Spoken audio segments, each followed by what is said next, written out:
L'au-delà, l'impossible état de Pierre-Antoine Navarrete. L'au-delà. Voilà un concept subjectif relativement complexe et intimement lié aux croyances de chacun. Dans son premier article, Pierre-Antoine Navarrete, enseignant d'expression communication et éditeur du Log Magazine, a souhaité approfondir le sujet. Si les sociétés dites archaïques ont imaginé en masse l'au-delà sous des formes similaires, que ce soit le Valhalla pour les Vikings, le paradis pour les Hébreux, le Cid pour les Celtes, ou encore l'Hadès pour les Grecs, on peut se demander si les sociétés contemporaines, en dehors des religions, perpétuant cette idée aujourd'hui, peuvent encore concevoir un lieu où séjourneraient les âmes après la mort, ou du moins une forme de vie après le dernier état. Autrement dit, avec la déchristianisation et la matérialisation de nos vies quotidiennes, y a-t-il de nos jours encore une place pour penser la vie après la mort? Surtout si, comme un Albert Camus, on est enclin à penser que ce que vient après la mort est futile. La question de la localisation de l'au-delà se pose inévitablement. Étymologiquement, au-delà signifie plus loin, de l'autre côté. On dit d'ailleurs métaphoriquement, mais est-ce une simple métaphore, des défunts qu'ils passent de l'autre côté. Et l'on comprend aisément pourquoi les lieux, puisqu'il s'agit toujours d'un espace, de l'autre monde se situant au ciel, ailleurs, ou bien sous terre, des lieux différents de l'espace de vie quotidien. En sémiotique, c'est la différence bien connue entre l'espace utopique, idéal et supra/infraterrestre, et l'espace topique, réel, terrestre. Mais imaginer le lieu de la vie après la mort revient également à projeter un espace de transition, un passage, une voie en permettant l'accès. S'inspirant des récits religieux, l'auteur Bernard Werber, je sais pas comment ça se prononce, on va dire Bernard Werber. Je crois que c'est Werber. Bernard Werber, allez ça ira très bien. Écrit en 1994, Les Tatatonautes, pour répondre à l'idée fantastique qu'on peut atteindre l'au-delà en empruntant une voie mi-psychique, mi-matérielle à partir du cerveau. L'âme quittant le corps voyagerait à travers l'espace et le temps pour rejoindre l'autre monde. L'imagination de la fiction littéraire rejoint ici les mythologies. Mais au-delà de ces propositions artistiques, la science contemporaine laisse-t-elle une place à une forme de vie immatérielle? Les hypothèses d'un lieu cosmique tel qu'une galaxie autre ou un trou noir, dans lesquels les âmes seraient envoyées et où siégerait le divin, ne sont pas forcément écartées. Comme si la science, au bout du compte, pouvait rejoindre les religions en donnant des coordonnées spatio-temporelles de l'au-delà. A l'inverse, la science dure excluant cette probabilité génère des conceptions matérialistes de la vie après la mort. En un sens, nous devenons poussière, corporellement, et l'âme disparaît avec elle. Mort, c'est mort, et la seule forme de vie persistante du défunt réside dans l'idée généralement acceptée que le souvenir qu'en ont les vivants, les proches, en assure la pérennité à titre posthume. L'au-delà dans l'ici et maintenant du vivant. En effet, nombreux sont les partisans d'une vie postérieure sur le berceau terrestre même, mais résidant dans les pensées, les mémoires, comme si nous la portions ou relayions en nous dans une course effrénée contre l'espace-temps. Pour d'autres, la terre ferme accueillerait la mort même sous la forme d'esprits, de revenants, de fantômes, de spectres, sorte d'Halloween perpétuel. Le spiritisme est le courant le plus répandu réconciliant a priori l'ici-bas et l'au-delà, dans un même tout spatio-temporel, n'en déplaise aux détracteurs des médiums ou autres voyants. En fait, je pensais à détraqueurs, en fait, c'est pour ça que je me suis paumé. Tant que tu pensais pas à détracteur. Ouais, j'y pensais aussi, mais je n'osais pas le dire. Putain, j'ai perdu la ligne. Oui, c'est bon. La société moderne, pas si matérialiste que ça? À en croire les partages d'expériences, les adeptes refusant la perte des proches, les croyances vivaces, l'au-delà serait toujours porté par les sujets contemporains. Vous avez dit nihiliste? Pas du tout. Et même l'athée le plus fervent tendrait à se faire, comme le dirait Robert Musil, sa conception d'un autre état. Chacun avec sa vision personnelle de l'au-delà, comme un éclatement ou une individualisation des autres mondes culturellement forgés par les sociétés prémodernes. Chacun cherchant par là à se réconforter dans un prolongement de soi après la mort. Chacun sa propre survivance. Et si l'au-delà pouvait prendre des formes autres non nécessairement immatérielles, mais charnelles ou virtuelles?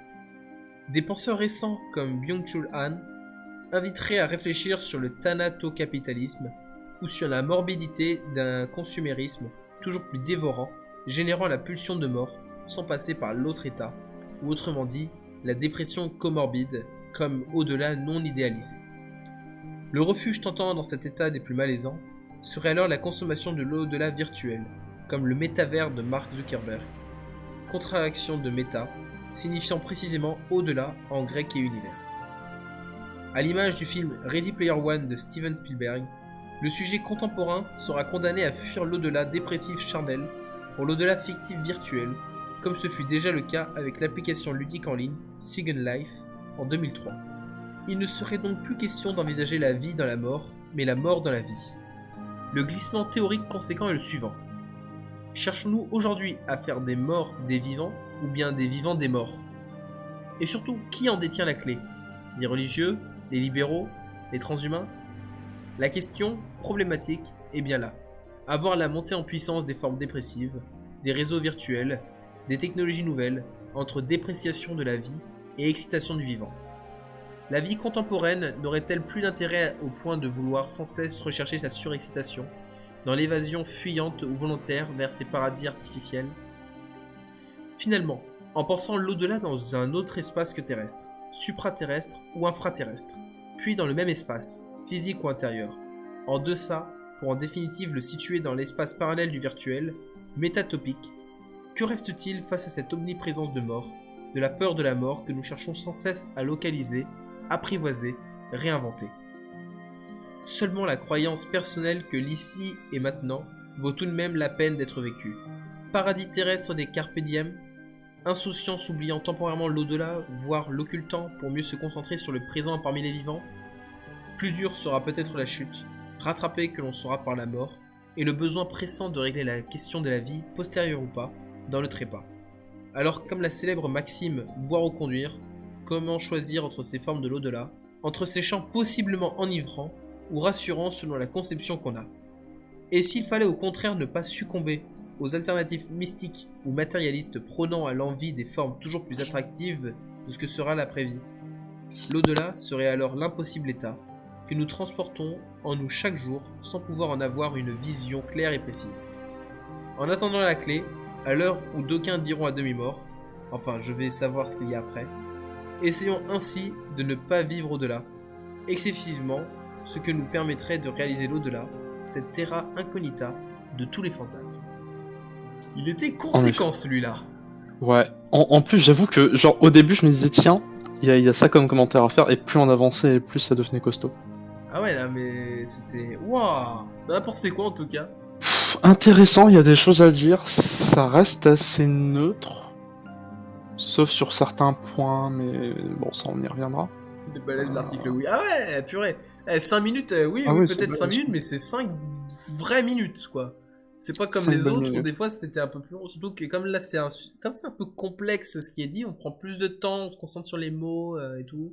Bah, déjà, j'avais ce... C'est vrai qu'au début, on parlait des peurs, et c'est vrai que même là, ça parle de la peur de la mort, mais Mm. c'est vrai il y a un moment où on est aussi sur, l'au-delà sous la forme des souvenirs, et du coup, de rester en ce monde de par, justement, la façon dont les gens se souviennent de nous. Mais oui, une des grandes peurs aussi des gens, vis-à-vis de la mort, c'est pas forcément la peur de la mort, mais la peur de l'oubli. La peur Oui. la peur qu'après la mort, au bout d'un moment, il n'y ait plus aucune trace de soi.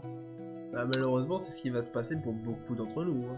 Et oui, Enfin, désolé de le dire, mais il y a de fortes chances que dans quelques années, quelques dizaines d'années, voire centaines d'années, bah on se souvienne plus de vous en fait. bah, déjà en soi, on va dire quoi? Déjà le nombre de personnes qui me connaissent, bon, même s'il y en a qui me connaissent, il y a quand même un nombre qui me connaissent, on va pas dépasser non plus un nombre énorme.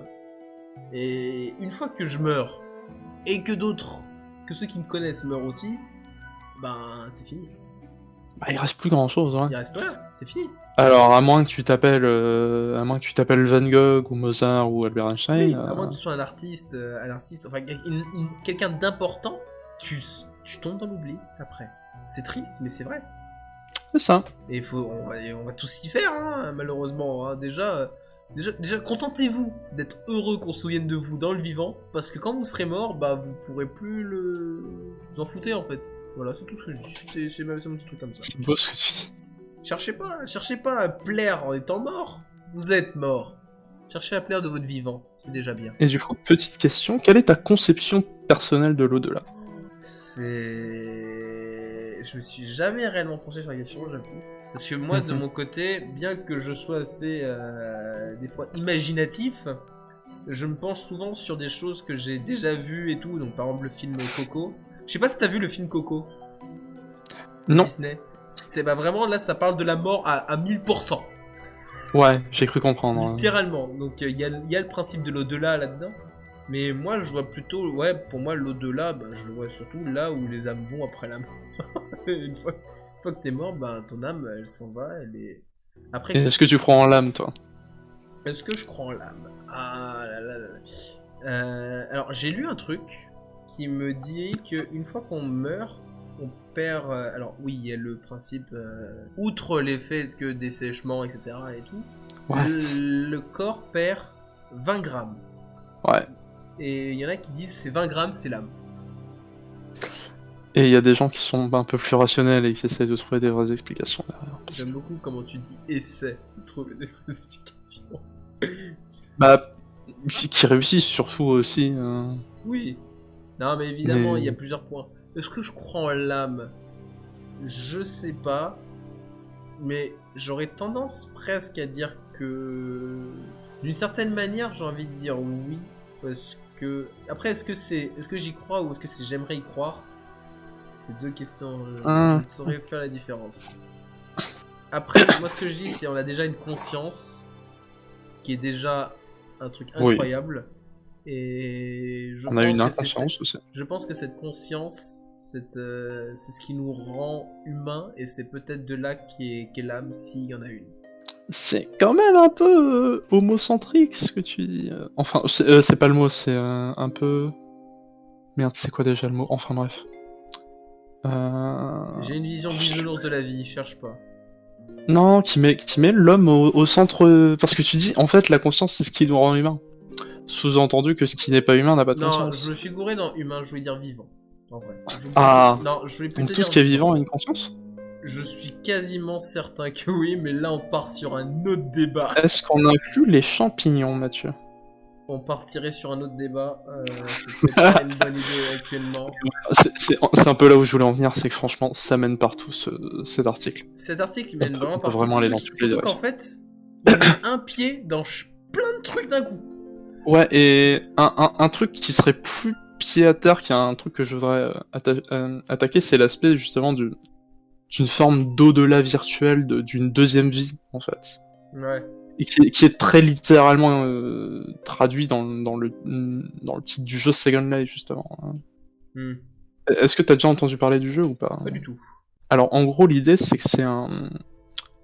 faut imaginer un jeu en ligne, un peu comme un World of Warcraft, sauf qu'au lieu que tu sois un elfe et que tu ailles tuer des mecs de la horde, bah t'es une personne.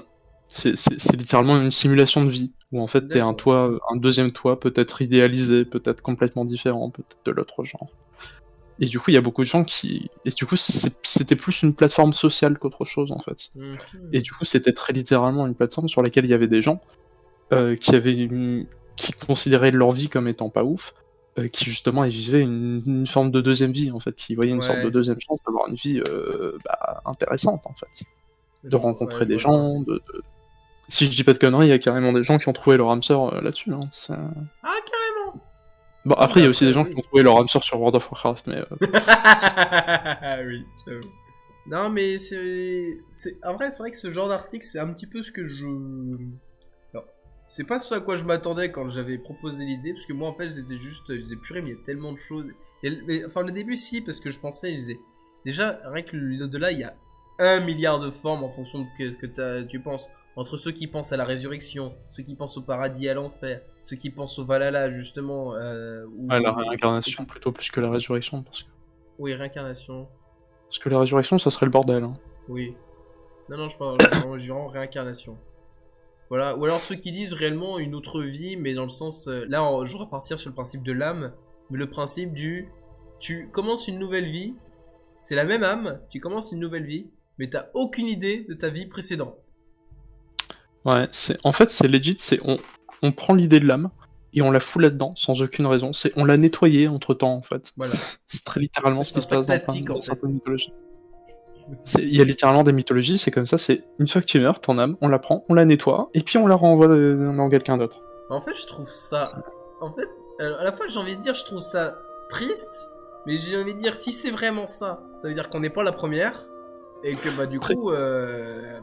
J'avais vu ça va une pas. théorie que j'avais adorée, qui était, ça c'est pas possible parce que le nombre de gens il augmente, mais du coup, théorie, en fait, le nombre de gens augmente parce qu'en fait c'est nous l'enfer. Euh, Et en fait, c'est les gens qui meurent qui viennent ici. Hein. Je trouvais ça très drôle. En fait, il y a les âmes qui sont multipliées, ils ont fait, vas-y, En je fait. fais chier. Et du coup, j'avais vu des gens qui disaient, t'imagines, il y a quelqu'un qui fait une incantation pour invoquer un démon, et puis à toi, qui t'es tranquille sur le trône, en train de démouler un cake.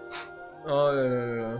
D'accord, je vois le genre. Mais oui, la vie après la mort, bon, ça on pourra en parler pendant des heures. C'est un concept qui date des débuts de la civilisation, si je sais. Mathusalem, comme on dit. Personnellement, j'aurais tendance à me définir comme quelqu'un de plutôt, je suis plutôt quelqu'un de sceptique globalement dans ma façon de penser. Oui, oui, je comprends, je comprends. Bon, il y a beaucoup de C'est-à-dire scepticisme dans ça, hein, entre ça et les religions. En fait, c'est ça. Il y a des gens qui ne croient pas en Dieu, il y a des gens qui croient en Dieu. Bah moi, aucun des deux, en fait. Je sais pas. Je sais pas. Le scepticisme, c'est un gros mot pour dire je sais pas. J'imagine. Je vois qu'il parle du film Ready Player One. Alors moi, sur le coup, quand je voyais l'au-delà, je pensais à un autre film dont je n'ai pas le nom, mais un film où c'est littéralement quelqu'un qui arrive à aller dans l'au-delà et à en revenir. Mais je sais plus le nom du film. Bah ça, c'est aussi ce qui se passe dans la mythologie romaine. Hein. Mais je crois que c'est un film avec Elliot Page. Avec, c'est pas Thésée qui va en enfer et qui en revient, mais qui se foire, en fait, très littéralement. Je sais pas. Et qui du coup revient pas, en fait. Ce qui est con. C'est une bonne question. Dans le même principe, il y a la série Lucifer. Ah là, niveau l'au-delà, on est servi. Hein. On parle littéralement du diable. Enfin. Je pense qu'il y a énormément de choses à dire si on voudrait là-dedans, mais il faudrait qu'il y a limite trop qu'on de choses à dire, relise donc. l'article. Il faudrait limite qu'on relise l'article et qu'on s'arrête à chaque phrase. Ou... On pourrait y dédier tout un live. Est-ce qu'on va vraiment le faire? Probablement pas. Allez, bah écoute, ce que je propose, c'est de finir avec le, bah, du coup, le classique qu'on fait à chaque fois. Hein, Finir, le petit, voilà. L'ours du log qui conclut cette fin de l'édition. Donc, comme prévu, comme promis, on l'a fini en moins de 2 heures. C'est vrai. Avec, je précise, on a quand même mis un quart d'heure à régler les problèmes. Donc on peut presque dire qu'on l'a fait en 1h30. Bah, qu'est-ce que t'en as pensé du coup de cette édition? Parce que là, c'est encore frais hein, ta tête. Hein. Ouais, bah que c'était assez intéressant. Que du coup, même si c'était sur le thème de la mort, globalement on n'était pas trop... globalement ça restait assez léger, je dirais. Ah bah de toute façon, la fois où c'était vraiment le plus beau, on était mort de rire, donc bon... C'est ça, donc globalement voilà. Même si... Bon, j'avoue que le poulet, à part le moment où il se fait déchiqueter, bon, ça va, c'était pas trop triste. Je m'étonnais pas. La soirée karting, c'était vraiment le moment où on a le pleuré le plus. Hein. Ah ouais, putain, Mario Kart quoi, merde, ça fait si longtemps. Ça marche pas, les cartes marchent pas. C'est ça, faut jouer moto les gens. N'empêche, il s'est lu mais rapidement. oui, sinon c'était une très bonne édition, c'était très sympa. Et oui, bah ça se lit rapidement, hein. C'est pas pareil comme la dernière édition, globalement. Bah, surtout que là, c'est sympa d'avoir un format qui se lit plus vite en fait, c'est vrai que c'est sympa aussi. Bah après, il y a du bon, il y a du mauvais, etc. D'un autre côté, ça peut être plus intéressant d'avoir un format court au début pour intéresser plus de gens, pour peut-être de temps en temps après aller sur des éditions un peu plus longues. Bon, après, je suis pas contre l'idée du format court, c'est intéressant. Après, pourquoi pas essayer de trouver un compromis, oui. Ça pourrait être intéressant. Ouais, parce que bon, c'est vrai, les anciennes éditions, on allait jusqu'à 20 articles, donc on était limite avec 4 lives, on était on faisait en 4 lives. Après, j'ai envie de dire, si ça recrute, pourquoi pas? Pourquoi pas, au lieu de justement faire des éditions plus longues, pourquoi pas faire 2 éditions au lieu d'une, quoi. Ouh, là tu pars sur dessus, là tu pars sur un autre truc, mais je pense que c'est mieux Ça de faire. donnerait des trucs. Alors, Ça donnerait des trucs qui soient non. comestibles. Moi je pose déjà mon nom sur ça, parce que je connais une certaine personne qui bosse déjà beaucoup trop. Ah mais écoute, est-ce que ça Non. serait si différent que ça si on avait un truc 2 fois plus long ou si on avait 2 trucs? En soi, pour moi, oui, parce que ça voudrait dire que, comment dire, l'un c'est, en fait, le truc qu'ils font, c'est ils le font en plusieurs réunions. La réunion de lancement, Ouais. la réunion d'avancement, la réunion de conclusion, on va dire. J'ai oublié ce mot précis, mais conclusion. Et dans la réunion d'avancement, tous les articles ont été mis et tous les articles ont été relus. Cependant, Ouais. du coup, en 6 réunions, enfin en 3 réunions, t'as tout le log qui est terminé normalement. Cependant, si tu me le fais en 2 éditions, ça veut dire que tu dois non pas avoir 3 réunions pendant ce mois-ci, mais déjà 6 réunions. Plus... Bah, je vois pas pourquoi on pourrait pas juste faire des réunions communes sur le coup, mais. Bah parce que c'est 2 éditions. Mais oui, différentes. je vois l'idée de faire. Par contre, ouais, sur le coup, je vois pourquoi ça serait problématique. Sur d'autres points. Ce serait un peu plus long. Je crois que l'idée Oui, a non, déjà je disais été, ça en l'idée rigolant, a déjà été faite, je crois, mais c'était l'an dernier. L'idée de le diviser du coup en 2 parce que c'était long. Mais finalement, l'idée a été abandonnée parce qu'on a vraiment tous conclu que c'était beaucoup trop de travail pour ça. Ouais, je comprends l'idée. Et autant, quitte à le faire, autant le faire en une édition et bah, mettre plus de temps pour le lire. Et puis voilà quoi. Et ça permet aussi à ceux qui ne veulent lire que les articles qui les intéressent d'avoir plus de choix dès le début. C'est ça. Voilà. Nous, on est cons, donc on lit tout, mais. C'est ça. Non, tout est très intéressant. En vrai, tout intéressant à qui prend le temps de s'y intéresser.